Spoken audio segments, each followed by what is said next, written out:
Hello, welcome to the Morrison Come. Sorry, did I say that? I meant run, and I'm Angwin. And I'm Bertie. I'm Leon. And we are the Morrison Run, the podcast which reads and reviews everything written by Grant Morrison.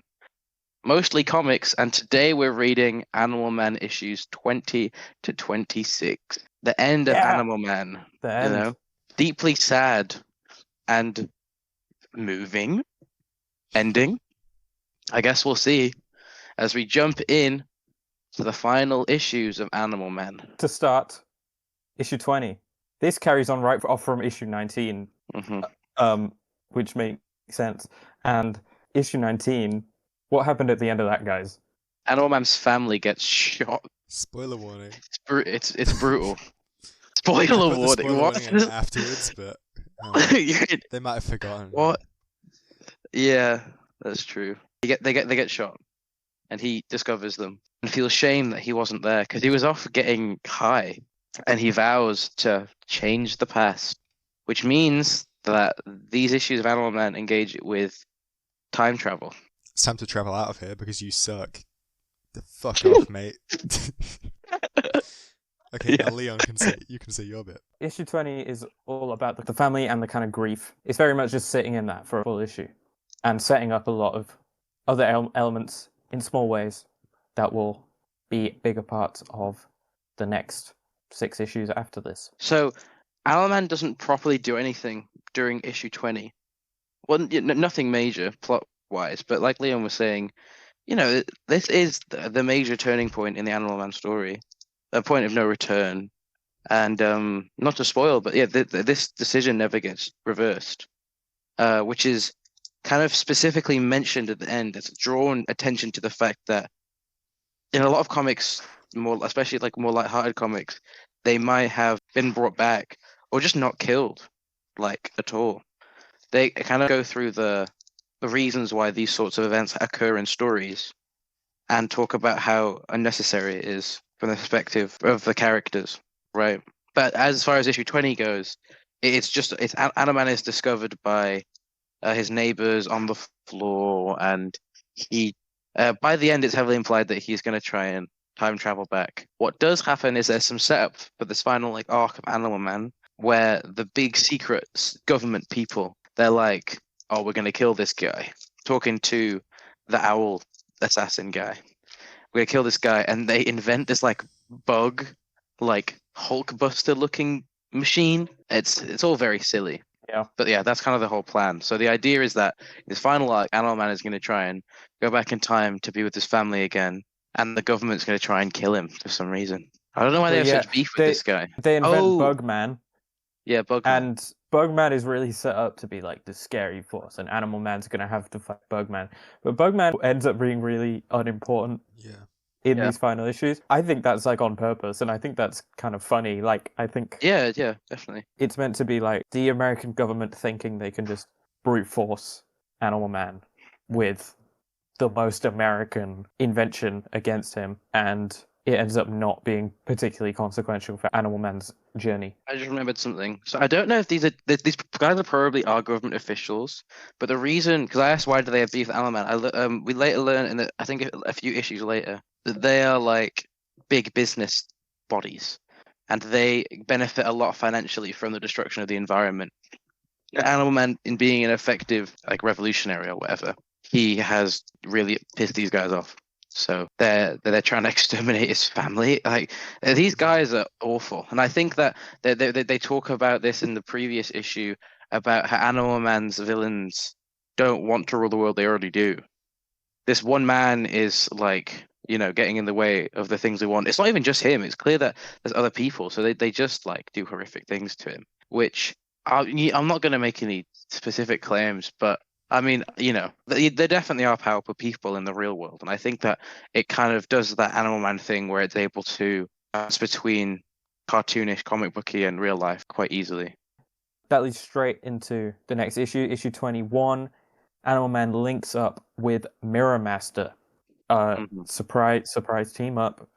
Mirror Master's back, and he's like, I got beef with these guys. Let's go. Let's get him. Let's get him. Yeah, exactly. Because I think he in the last issue, let's get him, because he's Scottish. In the last issue, I think Animal Man discovers like the three guys who've been messing with him and killed his family. And in this issue, he starts wearing an older Animal Man costume, which is made of leather. I asked this question like months ago about what Animal Man's costume would have been made from, and it's almost officially non-leather, which is obviously non-traditional for a lot of superheroes who will wear spandex or leather or whatever. So yeah, he transitions to this more edgy version of Animal Man, and he buzzes his hair. He gets kind of badass, but obviously it's sad that he's been pushed to this place. Animal Man tends to be wholesome, maybe isn't the right word, but yeah, I'd say he tends to be a bit more wholesome than this. Yeah, I mean, it's his black suit era. It's like it is a black suit, like it's Yeah. a black and white suit. Just comparing it to Spider-Man. I know we were talking about Spider-Man a couple of episodes ago as well, but Spider-Man's black suit, even though obviously this whole symbiote storyline, but there's also a lot of story to where Spider-Man's wearing a fabric black suit that's just the visual. And even in those stories, the fabric black suit represents a darker version of Spider-Man. Like Kraven's Last Hunt is one of the darkest Spider-Man stories, and in that one he doesn't have the symbiote, he's just wearing a fabric black suit. So I guess this just reminded me of that. I think he's going through a darker period and he's putting on a different costume that isn't literally doing anything to him, but it's psychologically making him feel different. And the fact that it's got leather is only adding to that, because that's such a contradiction. Yeah. Yeah. I think seeing your wife and kids dead will mess you up a bit. I imagine. Yeah. What? And then basically in this issue, I think it's just this issue, he systematically exterminates the three like big bodies. And it's basically like these guys, I don't know if they get named. It's just like three rich guys, one in his yacht, one guy playing golf, one guy like in his bed, I think about to kill himself. Yeah. So there's this first guy who's fishing, who's talking about how like he doesn't care about the environment. He's gonna like destroy Antarctica for money. The second guy who's stressed because the Justice League is gonna come for him. So then he tries to kill himself. I don't know if he is successful. I think Animal Man might get to him. No, I think he kills himself. Yeah. And then this third guy, it's awful. No. So what happens is Animal Man takes the powers from a mole, and this guy is golfing, and he grabs him and he pulls him underground, and then drowns him in earth. Animal Man says something like, "You're with the worms now, where you put my family." No, it says yeah. You're in the dirt, down among the dead men, where you put my family. You're down in the dirt, just you and the worms, and I'm sealing up the tunnel. And it's actually kind of awesome. Like, I've spoken to you guys a lot about the surgeon speech from Dark Knight Returns and how I really like it. And it kind of gave me those vibes, where it's just like unnecessary. Well, yeah, it's unnecessarily brutal, but to a character that you really don't like. So there's a level of like catharsis. Yeah. Animal Man gets badass during this issue. I'm sad that he had to go through this, but I'm kind of loving it. I'm not gonna lie. Yeah, no, right. It's that you said exactly. It's that catharsis, those revengeful emotions, and I think obviously Animal Man continues to be emotional through the rest of the story, but this is an almost immediate, just like revenge catharsis for those emotions, and I think it allows for the story to do some much crazier things right after this in a slightly bigger story, and have Animal Man not in a stable place. He's still very, very emotional, but he's already gone through that kind of revenge arc. There's some great use of powers like throughout this issue as well. He does some really creative stuff where he takes the powers of a fly, because flies like experience time at a different rate. So he like basically slows down time for himself, which is interesting actually, because I wonder if that's setting up a little bit of time manipulation that we're about to see in issues after this as well, perhaps. Yeah, I think because it's quite an immediate dark path, not a gradual shift, we still have faith in him, you know. It's not like slowly removing everything from the character. It doesn't feel like he's becoming a villain, but it does feel like, you know, you feel the revenge. It does feel kind of quite intense, but not like, I never question like, oh, is Animal Man going to be like a villain by the end of this, or a hateful, vengeful person? Yeah. And also, you definitely really hate the people that killed his family. Yeah, You definitely. don't really feel sorry for them. But I would say he definitely becomes an anti-hero at this point in the story. At least not an anti-hero. He doesn't change, but at least for the duration of this story, if you just read the issue where his family dies, the next one, and then this one, I'd believe that Owlman was an anti-hero. Like, Yeah. there's a Yeah. bit where one of the guys starts running away, like Mirror Master and him, they show up while he's on the toilet, and he punches an elevator that he's in out of like a 30-story building. The worst one is with Lennox, the Owl Assassin Man, and Morrison decides to just not show it. He puts on this like sort of Shiva. I think Shiva from Street Fighter has this. I don't know if I'm getting the right character. It's like a claw glove, and then like I know because what you're basically talking about. Yeah. like Leon was talking about how the Bugman doesn't end up being this big thing. They fight Bugman and he kind of gets destroyed immediately, and then Animal puts on his glove, and it's very heavily implied that he like tortures Lennox, which is crazy.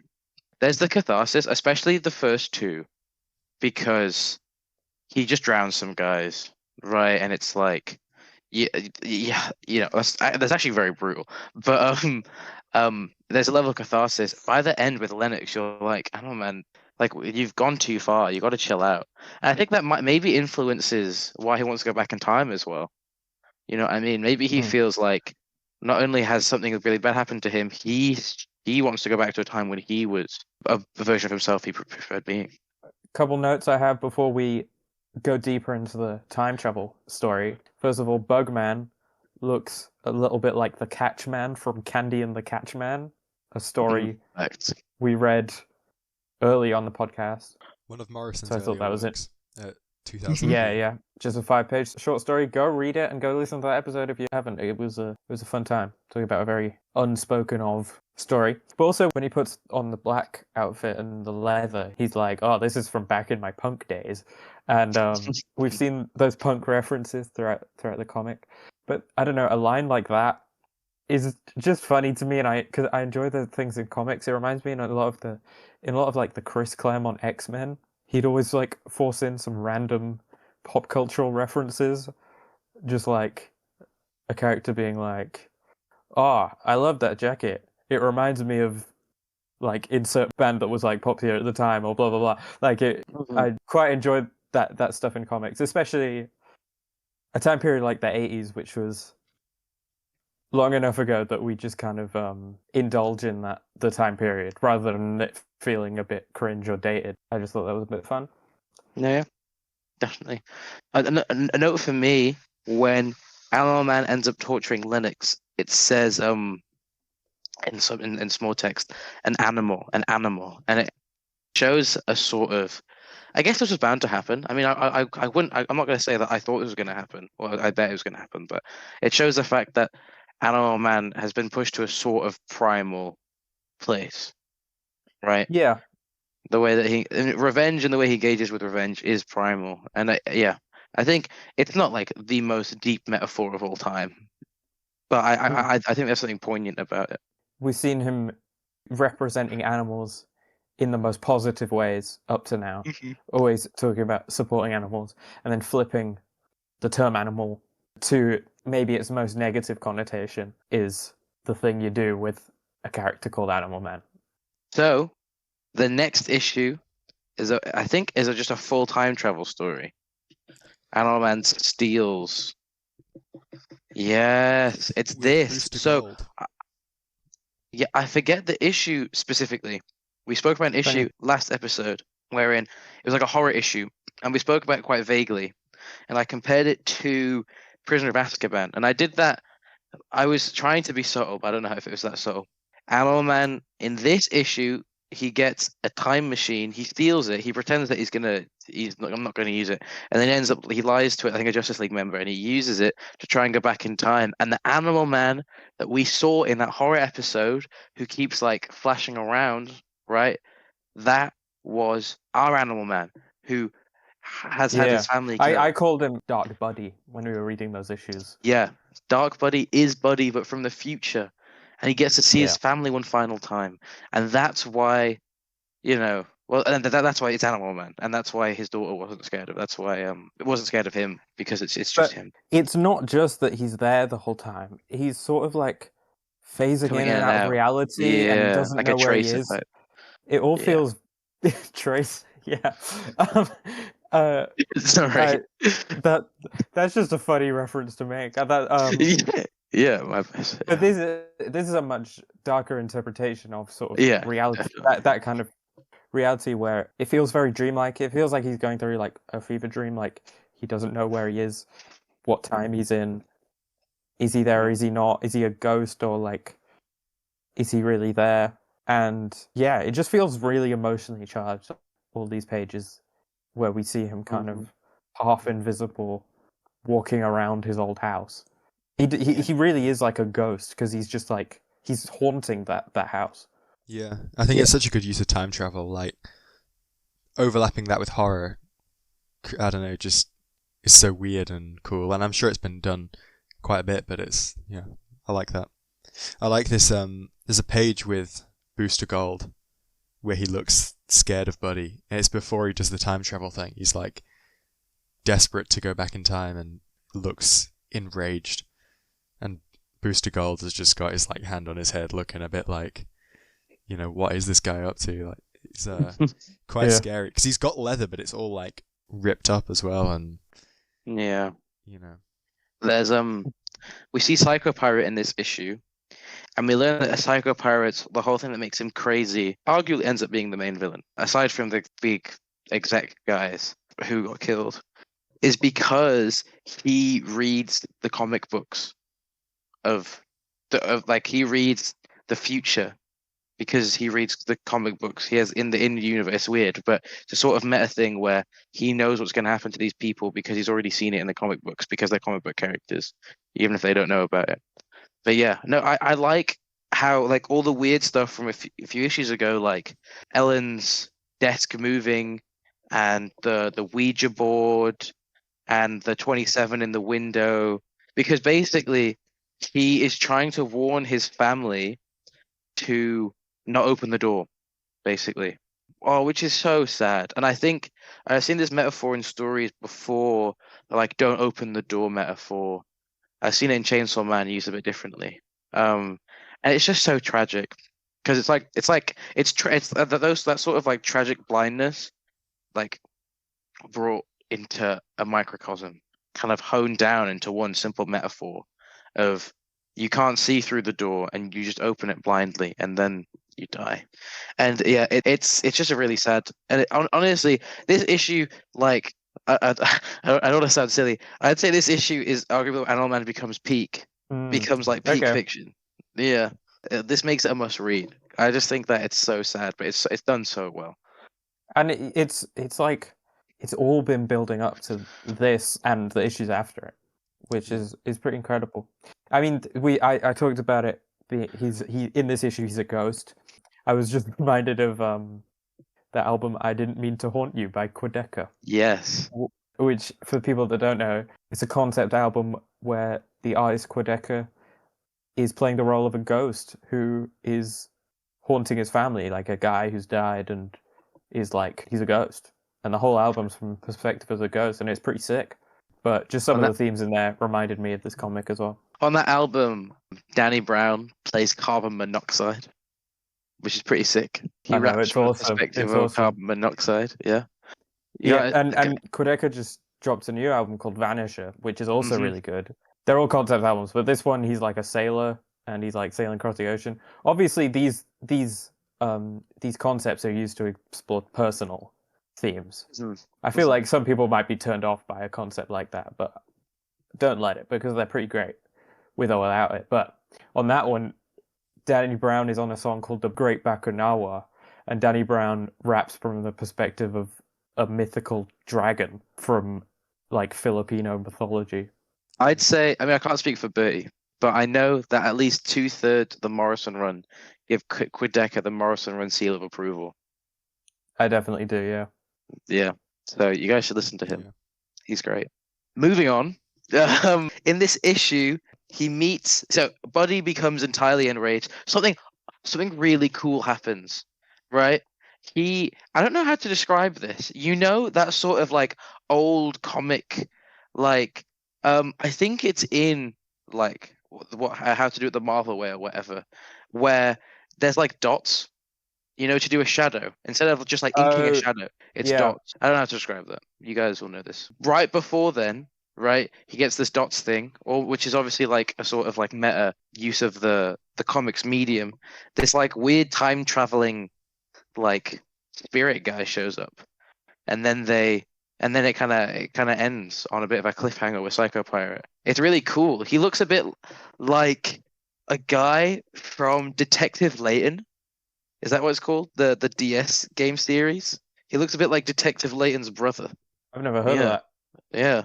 I think it's called Detective Layton. Professor Layton. It's called Professor Well, Layton, his brother. real DC fans will recognize this guy as the Phantom Stranger. And when he introduces himself, Animal Man says, "Who are you?" And he goes, "Who am I?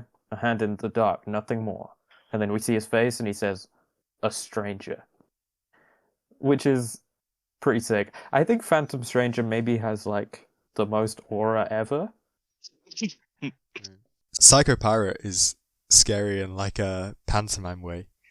Like I remember going to one of those when I was younger, and they're like addressing you and Mm. stuff. It's kind of Yeah, scary when you're a true. kid, and this was like that. He's like got his comics, and then he just turns to you, and he's like telling you about what he's going to do to Animal Man and stuff, and it's scary. Like you're like, yeah, I had flashbacks then.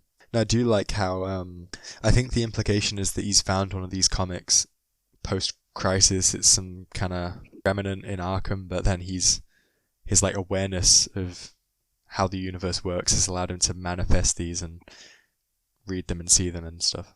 I think it's a cool idea. I like his design as well. He looks like a character from a pantomime too. We see him reading the famous Flash comic where two worlds collide, Mhm. and Barry Allen Flash meets Jay Garrick Flash from another universe, which is like one of the first. It might be the first multiverse story, at least in comics. Then, when Buddy travels through time, we see a big splash page, and it's super cool. It goes sort of upside down and sideways and everything. And as Buddy's traveling through time, in the background we see a bunch of famous images from DC Comics time travel history, including Barry Allen and Jay Garrick together, and Swamp Thing's there. I don't know what Swamp Thing's time travel. I don't know what Swamp Thing's significance is here, but there's a couple goodies in there for keen-eyed readers. I think I really like. But you mentioned the fact that Psycho Pirate addresses us. He turns to the reader and goes, "Don't think I can't see you because I can, always watching." And then he calls the reader pervert, and that reminded me of something really cool. So one of my favorite directors now, and especially when I was a bit younger, was David Fincher, and he very famously in an interview said that his driving philosophy as a director is that people are perverts, right?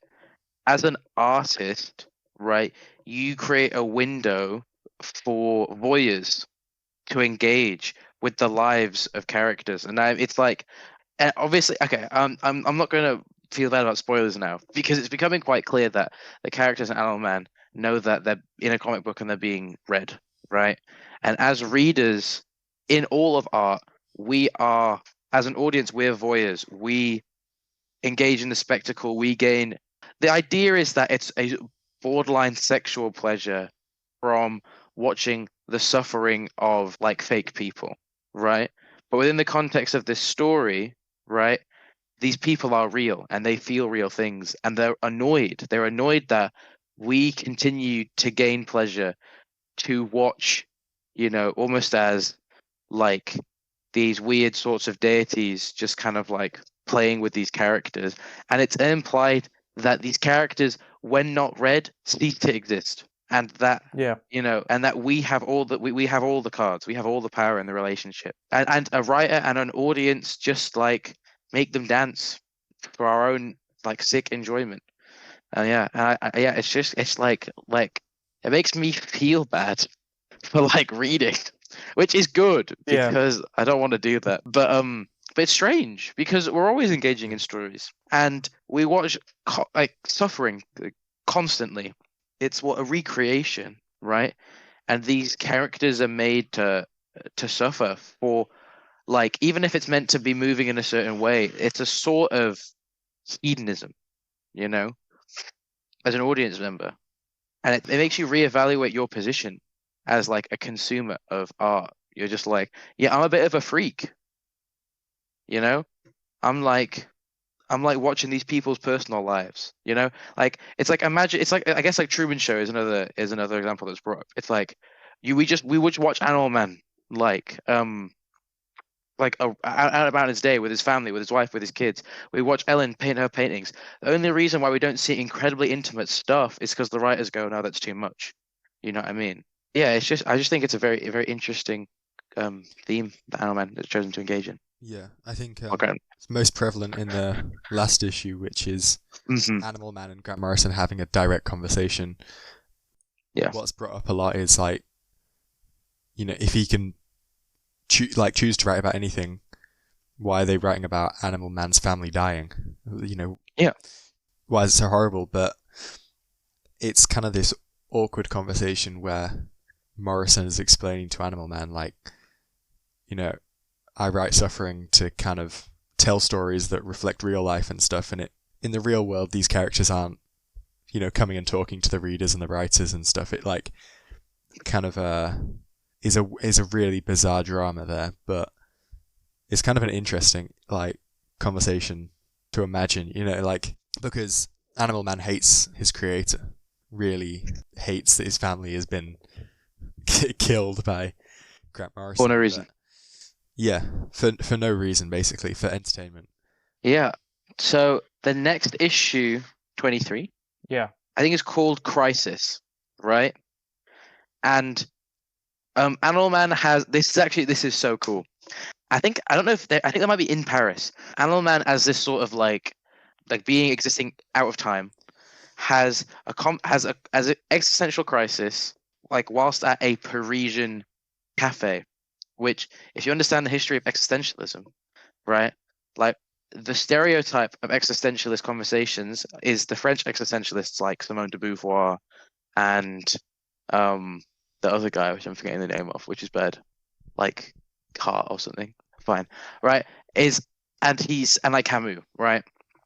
And there's some other guy I'm forgetting, but he and these sort of like immortal characters, because so Crisis has two stories. A story which is Psycho Pirate and the Crisis characters that and these a bunch of characters that have been forgotten, right? Post Crisis come back and they start fighting stuff. Ultraman's gonna like blow up the world, and then and then they start like breaking out of the frame of the panel, right? And then they like in the same way Animal Man was like playing around with the panel and kind of going in and out in a few issues ago. And then you have the B plot where Animal Man is just having a like very stereotypical existential crisis with a bunch of like immortal characters, right? And it's played off really well. Like I don't love it as much as the last issue, but all these old characters come back, and well, Owlman hasn't realized it yet, but like the Crisis characters begin to realize that they are comic book characters. Ultraman literally breaks from like the binds of his medium. Like Green Lantern's like, stop doing it. Why are you doing this? Ultraman breaks out of the panel. It's really cool, right? Whilst Owlman is having this conversation about the butterfly effect, right? About how small things happen, that means big things happen. There's a lot of it clearly Grant Morrison, you know, talking about certain things, right? And yeah, it's masterfully done. Honestly, it's amazing. It's so good. It's actually, so Yeah. oh They pick some exciting characters as well to have show up. Like, I know this is one of the darker moments, but I thought Ultraman, Bizarro were fun picks. I'm trying to remember who we get in the B plot and who we get in this Crisis event, because I think that is it Green Lantern from like Legion of Doom, maybe? It's Power Ring, which is the crime syndicate version of Green Lantern from the same universe as Ultraman. There's a bit where one of the immortal characters, you obviously have the Phantom Stranger, and you have these other immortal characters, and one of them has red hair, and he's doing this speech about torturing animals and about the butterfly effect, and he grabs a butterfly and crushes it, and Animal Man gets really pissed off, right? In previous issues, earlier in the story, he would be able to hold this in. He gets quite pissed off really quickly about this, and it shows the fact that as far as Animal Man has gone, he still has his morals, which I think is really cool. He's not gone too far. Yeah, it's so strange. It's like it's a bunch of like crazy characters from pre-crisis, kind of like it's like a lot of it is them just like being stood around in, I think it's in Arkham, like a hospital, and then Animal Man shows up with the Watcher aliens. I think the idea is in Crisis on Infinite Earths. I think most of the other Earths like got destroyed or something. I actually haven't read Crisis on Infinite Earths. I feel like a fake comic fan for not having read it, but it's one of those things you hear about so much. I got to read it because it's George Perez on art, right? Like I gotta check that out.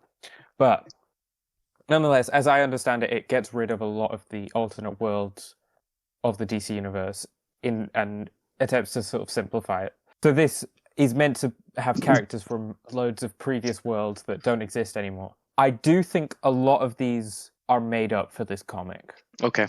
I mean, I don't know for sure, but some of these I'm like, this surely can't have been from a DC comic unless it was something. Maybe I just don't know my stuff. I don't know. But there's like a really weird, just like freaky version of Batman and Robin that is kind of like a punk version of Batman and Robin. Yeah. Bat Dash Man. There's Sunshine Superman, which I think is interesting because it's a black Superman, which I'm only pointing out because we haven't read this yet, but later in the New 52, Grant Morrison introduces another black Superman. So I think it's interesting that Grant Morrison's clearly interested in that idea. Something that's really cool is that this issue begins with the issue after the one we were just talking about, Crisis, begins with stage directions. Stage directions at the beginning, and it's like clearly being typed, and then this brings back to earlier in Animal Man in the run, like way earlier, all the typing imagery about like what that means, and it's like revealed that this is Grant Morrison. Grant Morrison's been in the story the whole time, and has been typing the stage directions and orchestrates all these strange events to happen. Ultimately, I think this issue is called Purification, and it's mostly all these characters come in, and Animal Man has to like get rid of them. And what happens is there's this really cool panel where like one of the panel has like broken, it's almost like exploded, right? And Animal Man is like reaching out into the unknown, and it's like bright light, which is so cool because obviously a lot of comics are structured where it's like panel and then white, and in this Grant Morrison almost implies that it's like literal light that's kind of coming through and that can be broken through, right? Which is interesting because it almost means that all the characters are literally kind of in little rooms, like dark rooms, right? And that if they could only break out of this medium, they could go to the light, like go to heaven or something, right? And Animal Man defeats Ultraman, who wants to blow up the world, by like kind of like jumping out. And there's a bit where he like rests on the top of a panel and he makes fun of Ultraman, and he like pulls Ultraman outside of the panel. And then what happens is at the end, Dr. Highwater becomes Psycho Pirate and he goes crazy. He wears the mask, right? Because he sees the future. He sees all the characters that have been destroyed. I think like the thing that makes Psycho Pirate crazy is that he knows that he doesn't forget. The readers and audience members, like the whole idea is that when a character is forgotten, and this is a relatively common philosophical trope that's engaged with in stories. It's like when a person is forgotten, they cease to exist. It's like the Coco thing, right? In this, what makes Psycho Pirate go crazy is that he never forgets. There's all these people who he knows have ceased to exist and that are in purgatory or whatever, right? That he still remembers, and I think Dr. Highwater ends up becoming the new Psycho Pirate, and it's all really sad because all these characters kind of fade away. Animal Man defeats Ultraman, and they go. Yeah, it like I keep saying this. Animal Man is actually peak at this point. It's so good. It's engaging with all these really interesting themes. Like it's kind of effortless. Like I don't feel like it's like trying to wag its finger at me or like it's on a soapbox or whatever. I'm just like yeah, I feel bad, but I don't feel like I've been made to feel bad. If you know what I mean. I find it like impressive that there's a whole issue of just Animal Man talking to Grant Morrison, and it doesn't feel like overwhelmingly condescending. Yeah. Do you know what I mean? I feel like it Yeah, should do. 100%. Like, if you pitch that to me, Yeah, I wouldn't like that idea. yeah. But it works. Like, It's on paper, it sounds heady and kind of pretentious. yeah, but I think Yeah. the way it's paced, it works as a conclusion really well. Yeah, definitely. But before we get more into that kind of deeper part in these next few issues, a central part of the sort of crisis event is the character Overman, who's sort of Overman, in a way not the Ultraman. main villain. Yeah, you were Yeah. mentioning Ultraman. Ultraman is also in these stories who That's as different. the crime syndicate version of Yeah. Superman.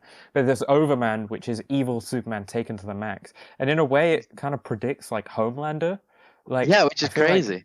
That's very interesting. Yeah. it's clearly Grant Morrison making a commentary on the state of comics, trying to make the most extreme dark version of Superman, which comic books were kind of starting to do. You know, we talked about this so much last episode. I'm not going to rehash it, but you know, stuff like Watchmen and Doctor Manhattan and whatever. Mhm.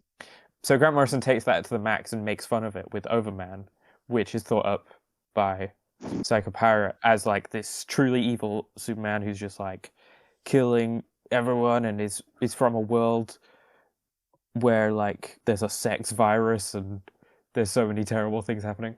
And Overman's holding like a nuke. That's like the Yeah. central thing. They're gonna get nuked is a big part of these issues, but yeah, it's Homelander, which is like Mhm. Yeah, with the same cape, it's so I think. it's so funny that yeah, it is the same cape as Homelander, the American flag cape. But I think it's so interesting that a trend that became even more prevalent like 20 years after this was kind of predicted here. And what I do like is that Ultraman, mentioned before, he attempts to stop Overman, because even though Ultraman was meant to be an evil Superman, he's from a time where, we talked about this in previous episodes, but supervillainy was a bit less. It didn't mean you caused a sex virus or whatever Overman Yeah, did. yeah. So even though Ultraman is meant to be maybe a bad Superman, he's still Superman, and he still has a bit of that Superman purity to him, where he's like, "No, this is wrong. Like, I gotta stop this." And so he attempts to stop it, and he can't. And obviously, Animal Man ends up doing it or whatever. But I really liked that moment. It felt like Ultraman was a more complex character than he needed to be, but also that added to a little bit of the commentary there as well. Defo. The way that Animal Man stops the nuke, as mentioned, is he goes, "A piece of advice for when things are going badly. All you have to do is switch it off." And he just switches it off, which is a reference to the issue with Hawkman. Hawkman. Which that's what Hawkman says at the end of that issue, because there's some kind of life bomb or something. I'm not going to explain Yeah. it. Unfortunately, I actually think that we haven't actually talked about that issue on record. We kind of skipped over it when we ended up re-recording, but Oh, it's a good issue. Go course. read That it. issue's great. It is a great issue. It's just there was a lot of great issues in that stretch that we were talking about, so we Gonna try didn't and quite get to it. summarize our most interesting takes now.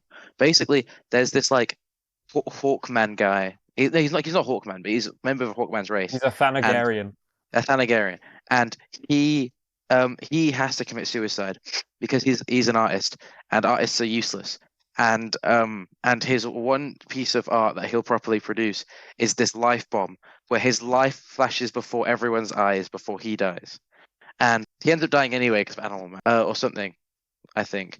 And then Hawkman switches the bomb off, and basically it's like it's Grant Morrison being like, "Oh, the world I live in, the world we live in, it very much, treats artists as a sort of like lower class," which is true and is, I would say it definitely still does. I'd say obviously we still kind of like we've always revered artists, and we definitely especially do in like the content age that we live in now. But I think it's very interesting where like I wouldn't be surprised if Grant Morrison felt, because it's a very hyper masculine society. You feel sort of like emasculated, wanting to do art and that sort of thing. Yeah, I think because the Thanagarian society, which treats artists like that lower class. I don't think it's direct commentary on how our society is structured. I think it's meant to be an extreme version of a specific flaw in our society. Fair. Fair. Fair. And I just sometimes think that when us three, but anyone else, it's talking about media. Sometimes they would go, this signifies this, and this means this about the real world. When I tend to think media is more about pointing about specific things that resonate in certain ways and are critiquing certain things or whatever, but it doesn't. It's not always literally like a metaphor for the real world. It's more about resonance, I think. Fair.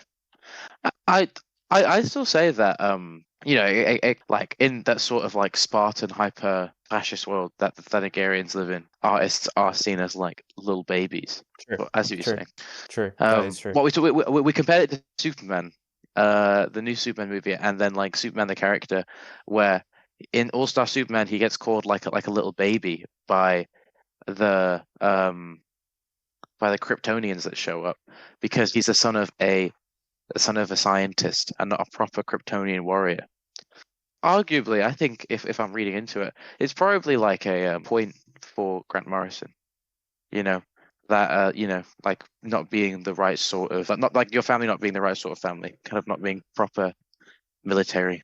If we're happy to move on to the next issue, the penultimate issue of the Grant Morrison run, this is the oh my ultimate. God, he said the name. This is literally like. This is literally like when they were like, what are we, some kind of Morrison run? Like, yeah, exactly, bro. exactly. That's exactly right. This episode that we're recording right now is the ultimate episode of the Morrison run's coverage of Grant Morrison's Animal Man run. Yeah, and we're talking about the penultimate issue in that run. They're in character purgatory, and a monkey is writing on a typewriter. Yeah, which is this? I think is probably a metaphor for the fact that Grant Morrison feels like a weird monkey writing stories, which is fair. If it's your job, especially. I feel like Grant Morrison has talked about. I think the way they write is quite like they'll get into a sort of flow state where they're flowing through the writing and just like writing as it comes to them in a very magical way, as Grant Morrison always talks about things. Maybe that's a parallel to the idea of a monkey on a typewriter, just writing whatever, and it ends up with something that is a story. But the process of getting there maybe is more dubious. Mm-hmm. This issue is so weird. It's so Animal Man ends up at the end of the final issue. He gets like transported to what looks like a porch, and then it's character purgatory, and he meets all these weird characters who are being orchestrated by this monkey on a typewriter on some like little hill. And the character's like, we have to go find the monkey and stop him from writing on the typewriter so that we can be free or whatever, because the monkey controls him or something like that, right? And then Animal Man is directed to go to a city through a snowy tundra, and he like leaves all his friends or whatever, and something to do with like he'll never be able to go back or something. He goes through this tundra, but he goes to the city and he'll be able to go forward with his life, right? And then he goes through this weird tundra, and Mr. Freeze is there, the old Mr. Freeze. Animal Man comes out before the animated series redoes Mr. Freeze, right? Yeah. Yes. Yeah. So obviously, very famously, Paul Dini and the writers on Batman the Animated Series made Mr. Freeze cool again, right? Yeah. At the time of Animal Man being written, Mr. Freeze used to be a really cool Batman villain, but fell off. Ice cold. And Animal Man's like, he's walking through this tundra. It's like obviously like frozen tundra. He's like, who the hell are you? And he's like, I'm Mr. Freeze. I used to be a big name. Now no one gives a frick about me, right? And he's like, oh, where's the city? The city was the opposite way. You've walked the wrong way, man. You keep walking this way, but you're not going to find a city. Animal Man keeps walking. He finds a purgatory version of his house. He goes in. It's the skeletons of his family, and it's this weird monkey lying in his family home in the fetal position. And then there's a key, and the monkey's holding a scroll, like how Crafty Coyote was holding a scroll all those issues ago. And then he has to carry the monkey. He has to carry the monkey out. This creator who has been controlling him, he has to forgive his creator, right? And he carries the monkey out. He uses the key. The key goes through a gate. He saves the monkey, and then he goes through the gate, and he takes a lift, and then he walks somewhere, and then opens a door, and it's like a guy there, and it's like, oh yeah, I've been expecting you, and the guy's Grant Morrison. So he's done this weird journey where he's gone through purgatory, and now he's ended up in our world. He's had to forgive his creator, who is Grant Morrison, right? there's probably some resonance to do with faith or whatever. I'm not gonna lie. I was like, yeah, this makes sense. Um, and And it, now Animal Man is with Grant Morrison. and this is Grant Morrison circa 1989, so they've got hair. They're dripping as well. They have like what Yeah, It looks these like big horse rider combat boots. gear.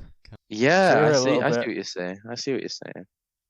Grant Morrison wears like an overcoat in the next issue. They look pretty sick. I'm not gonna lie. I think they're drawing Glasgow as well. Glasgow Yeah. looks Yeah. exactly how it does. Um, I Exactly. remember me and Leon went to Glasgow together, and it does look like Yeah, that. I can confirm. it does. And Glasgow looks realistic, and Grant Morrison looks really cool. It's not that relevant or poignant. It's just like a fun fact. But yeah, I think like Animal Man starts carrying this monkey through the tundra. He has to carry the monkey to the city. I'm trying to like overview just so that the listeners can kind of get an understanding of what I'm saying. It's so weird. He goes to this weird purgatory town where there's a bunch of like homeless characters who can't get money because they're not in stories anymore, like they're actors or something. And then the guys are like, "Oh, you have to carry this monkey to the city." It's so weird. And then he goes the wrong way, so he ends up in his house. But then he has a key, and then he finds Grant Morrison. It's Yeah. it's Yeah. so it's very cool though, and it very much deepens the themes. The next issue has no reason being so good. This is the next issue is the final issue, where they have a one-to-one conversation, and it's like literally a creation begging its creator to explain why it has to live in so much suffering, which has obviously been done a million times, like Frankenstein, all that sort of thing. But it's here it works really well because I would because of the way that Alan plays with the medium, comic books, like unlike a lot of arguably unlike high literature or whatever, is meant to kind of be more escapist. Having such a like brutal theme in this final issue about like a creation being like, "Hey, why did you kill my family?" And he's like, "Yeah, I don't know, man." Like the story was getting boring, so I thought if I brutally Yeah. mowed down your family, it'd make it more Mhm. interesting. He was like, "Yeah, I spent too much time like trying to like do animal rights themes, and I wrote some weird stories like around the time of your family dying, and I realized I was losing the audience, so I killed off your family." And he's like, why'd you do that? He's like, why? Yeah. Like, that sucks, and it does. And then he keeps talking about how his cat died, and he talks about how Animal Man near the end was becoming this sort of medium for him to talk about how his cat died, and talk about how Grant Morrison's creator, right? Real or not real, whatever. I don't want Grant Morrison. I don't want the Morrison run to engage in theistic debate, but like Grant Morrison's creator also took away like being very close to him for no reason, right? Yeah. And Owlman is pleading with Grant Morrison like, why have you created such a brutal world? And Grant Morrison's just like, if you think your world is brutal, you ain't got no idea. And yeah, Yeah. it's just like I'm just trying to read a normal comic. I'm like, oh, this Animal Man, he goes to South Africa and he hangs out with Vixen and they fight weird, and he multiplies himself. And now I'm here like, why is that needless suffering? Like Yeah. would an omnibenevolent God allow for suffering? I don't know. Why am I being asked these questions in the pages of an 80s comic book? And it's because Animal Man like goes above and beyond as a story, and this arguably pretentious ending, you know, ends up being actually very, very poignant. At least for me. Yeah. What do you guys Yeah. think?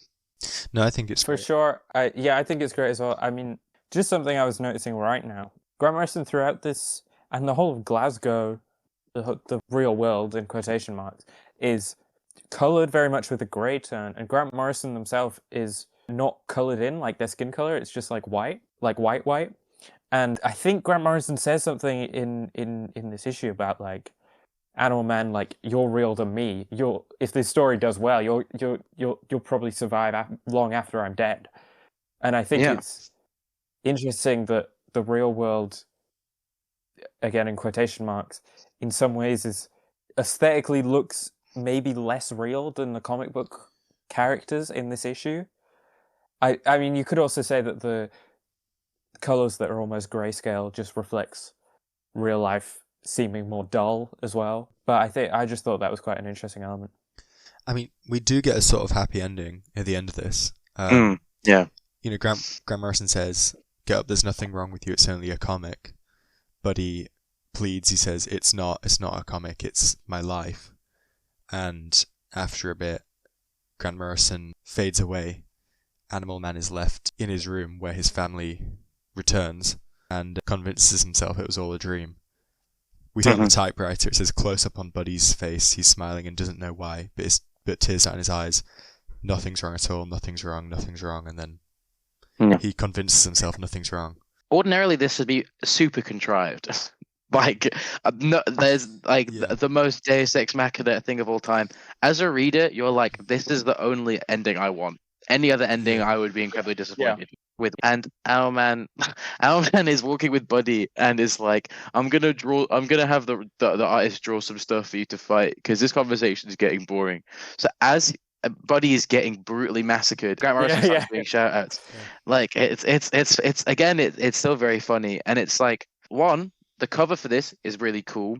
It's a photo of Grant Morrison with their cat, and then like Animal Man lying on the floor of their studio, or probably just their room, right? And just like kind of like unconscious, right? And this is I love the way this ends so much, especially because Animal Man ends up opening the door to his family. Obviously, like undoing the whole like don't open the door thing. The open the door thing is actually very scary. I'm gonna be a bit scared to open doors for like a week now.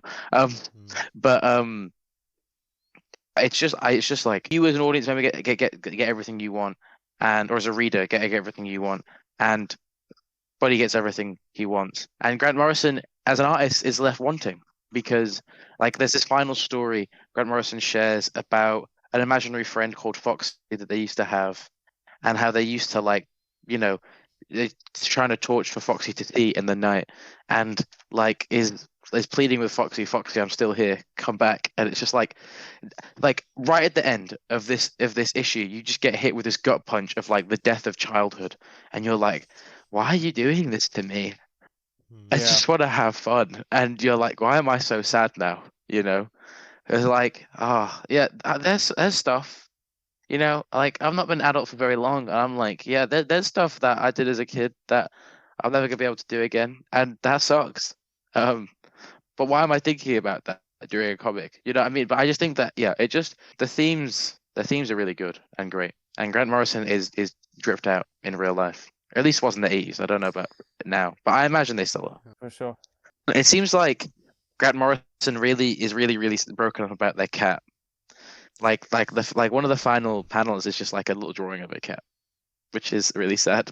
I feel like the whole ending of this, of giving Animal Man his family back, giving him a happy ending, is sort of like, if we're creating these stories, if we're creating fiction, we can choose life, we can choose the optimism and happiness.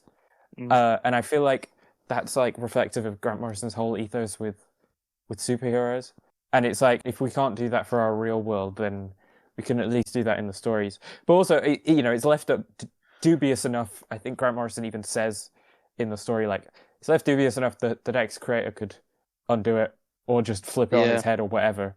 We don't know. Also, the way Grant does it, Animal Man's asking all these questions about how can I get my family back, and Grant Morrison's like, you can't. That's just how I wrote the story. But he does get his family back. It kind of reminds me of like when you go into the shop and like your little sibling asks you to get a chocolate bar, and you say, "Oh, I probably can't," but then you get them one anyway. That's kind of the vibe. And they're so happy. And they're so happy. Yeah. Yeah. This like Foxy story. This is like the final bit. I don't know why it was put in, but it's so sad. Grant Morrison being like, Foxy, I came back. Like, I'm signaling to you. Why aren't you signaling back? In a way, it could be Grant Morrison talking about how they are like, giving the Animal Man character away, right? Grant Morrison can keep giving it to Animal Man emotionally, but Animal Man can't really give anything back properly because it's not a character they have control over anymore. But it's also it's just like, I don't know. It's just so tragic. Like since Alaman's family dies, and now the story is so good, but it's so sad. It's all just yeah, it's a bit depressing. But I would say that it's optimistic ultimately, which is very impressive to do given the story and the sort of way that they go about it. But also, Animal gets like destroyed, like more destroyed than he's got at any point in the story in this issue. He's like bleeding and pleading on his knees and begging, and he's so angry. He also gets his old costume back, minus the cool jacket, and but yeah, he gets like really wrecked, and it's all very like futile. Grant Morrison's just like, yeah, it's getting boring. I feel like I'm talking too much. Let's have you get the shit kicked out of you.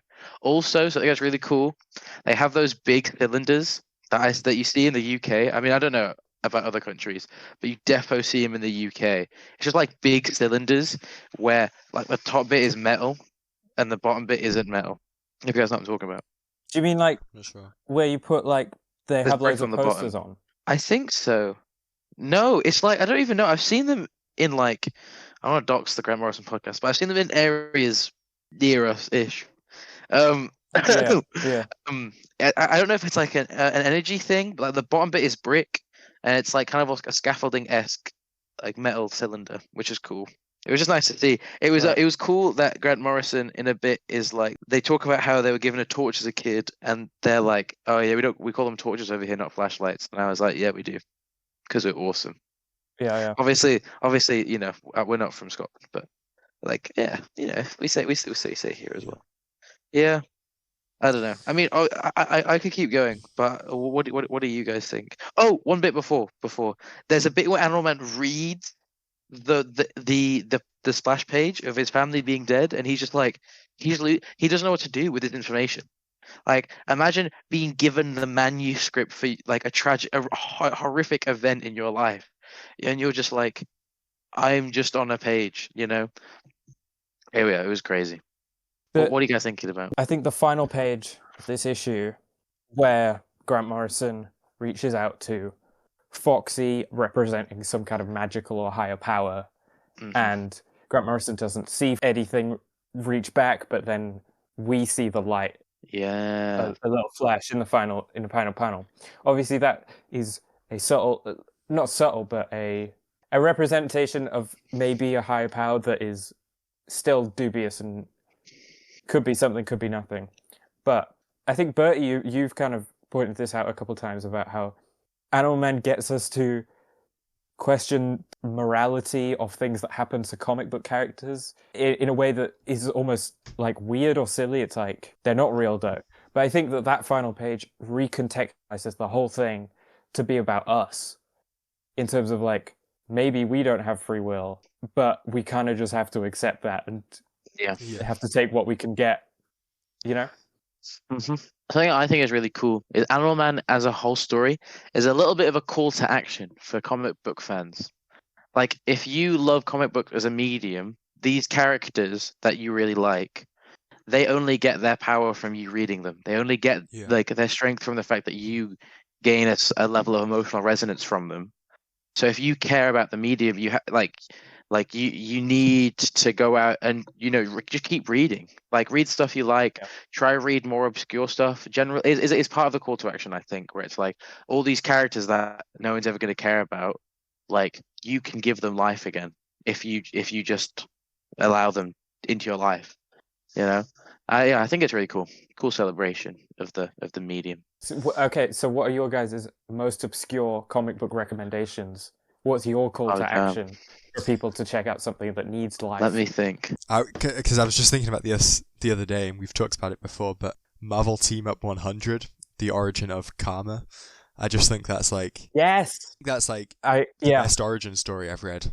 It's so well done. It's and really it's good. Spider-Man Fantastic Four team up, but it's just a great way of introducing you to this character's history that you've never heard of. It's a Spider-Man Fantastic Four team up that is really, really the whole issue is an origin story for this character Jean Coiman, who is, I'm not going to explain the whole thing, but she's a Vietnamese immigrant who's got superpowers, and she's like a refugee from the Vietnam War. And it's this whole origin story for her, and she ends up being a major player in New Mutants. But this is before New Mutants even happened. It was just like Yeah. a random story about this girl, and it's so random that was issue 100 as well. Like, but it's such a great origin story. I'm really glad you said that one. Yeah, I'm gonna say it's maybe not. It's not that obscure because I think so many people in comic books know what it is, but I think it doesn't outside of the comic world. I never hear anyone mention this, and I think especially in the modern day, it's not as popular in comics culture. But Love and Rockets, at least what I've read of it, is really incredible. I love it so much. And I think a lot of people would love it. If I you're should like, definitely check it out. especially if you're like queer or alternative, I think I'm so surprised that Love and Rockets hasn't had a resurgence with like modern queer and alternative scenes, because I think it really resonates. Still, it's queer and alternative in terms of its characters, but it's fully just like a fun comic. And I think that's what makes it so fun and exciting, is that it's just like a silly indie comic book, and it's from the 80s, but it represents kinds of characters that we don't tend to see, and I love it so much. I love the art style as well. Not going to yap on too much about that, but that's a big recommend from me. Maggie the Mechanic, yeah. I'm racking my mind. You won't ever be able to read this. There's this comic, the one that's really coming to mind. There was this comic book that was printed on the walls of my favorite charity shop growing up. It was this like time traveling like gangster kid, Were you and he talking about like this, Leon, before? I know it. Yeah, I was talking about this the other day to Bertie. I know and exactly what you're talking about. he like has like really baggy trousers and a beanie, and he goes like Yeah, through like a portal or whatever. It Yeah, was so cool. and I remember going to it that was trade shop every time just reading it. yeah, it was really good. And I forget what those characters are even called. Yeah. And the charity shop is closed down now. But yeah, if you find any weird like any weird like gangster going through portals as a kid, that was me. I think that I read that. I would bet that's not even a published comic anymore. That's like No, that's like folk media. That's like yeah, truly like that's like punk stuff that's like we only got to experience in real life through our specific like positioning, because that was sick, and I don't think anyone else is going to be able to read that. But yeah, just something like that would be cool. All right. So any final thoughts about this final it's peak. stretch of It's Animal peak. Man? Animal Man is officially peak. Like Animal Man I'm is calling it. I'm calling it. We read a lot of Grant Morrison, and I don't think anything that we've read so far I would describe as peak. Animal Man is peak. Damn, Sam, son, where'd you find this? Where did you find this? Grant Morrison, where did you find all this talent? Give me some. I would give Animal Man as a whole story, but especially the final few issues, 5 imaginary friends out of 5. I would give it the exact same. I think it's a perfect Yeah, score, and I think it gets that because it's just throughout the whole series you get everything the best of what comics can do, and it's doing so many new things, but it like you guys said, like it never feels like overly preachy or like corny. Like the final issue should feel like it should feel too meta, and it should feel like self-indulgent, but it doesn't, and it's just like it does everything at the perfect level where it is peak. I think you're just so right. I think it is. We've talked about this again so much, so I'm not going to rehash it. But it's like a journey through. It's a journey through the comic book meta, and it's constantly a conversation with itself about that. But you can give this 5 as well. Yeah, so it's 5 out of 5 for me. It's not really a comic book. It is and it isn't. And I don't know how obscure it is either. I recommend our listeners read Flanimals. Flanimals 1 and 2. One. Is that the one by Ricky Gervais? By Ricky Gervais. It's got a bunch of weird. Bunch of weird monsters in it. 2. I somehow as a kid, honestly, Flanimals 2 was like one of my personal grails as a kid. I finally got my hands on it in a library or something. It's good. It's not as good as the first one, but that's proper obscure. So read both Flanimals 1 and 2. That was really good. So that's been us, the Morrison Run. Thank you for tuning in to our review of Animal Man. The whole thing, but especially today, issues 20 to 26. I've been Angwin. I've been Leon. I've been Bertie. And we thank you for listening. If you've listened to all 4 episodes, that's so incredible. Thank you for coming on this journey with us. We did do 3 episodes of Wonder Woman Earth 1. But this, I think, especially because we did the first episode so long ago, it feels like a bit of a journey we've gone on together to I agree. read through this I whole agree. series. If you listen to all It's- four, you're certified. Yes, you are certified. Yeah. You can you're call a real yourself a one. Morrisonian. Yeah, exactly. Our meet and Um, greets in the future, I will give you a big high five. But especially if you made it all the way to the end, please drop us a review, drop us a comment. Yes. Give us a like, give us a follow. We'd really appreciate it. It helps us out so much. Yeah. This episode has been sponsored by us. So we hope you enjoyed. But with that, thank you guys so much. And good night. Good night. Bye. Wait, is there like a balloon sound on the soundboard? My name is Cleveland Brown. Oh wait, can we have that song at the end of actually, will that be copyrighted? Can we put that song at the end of our final episode of Animal Man? Like a little outro song. My name is Cleveland Brown or something. That could be cool.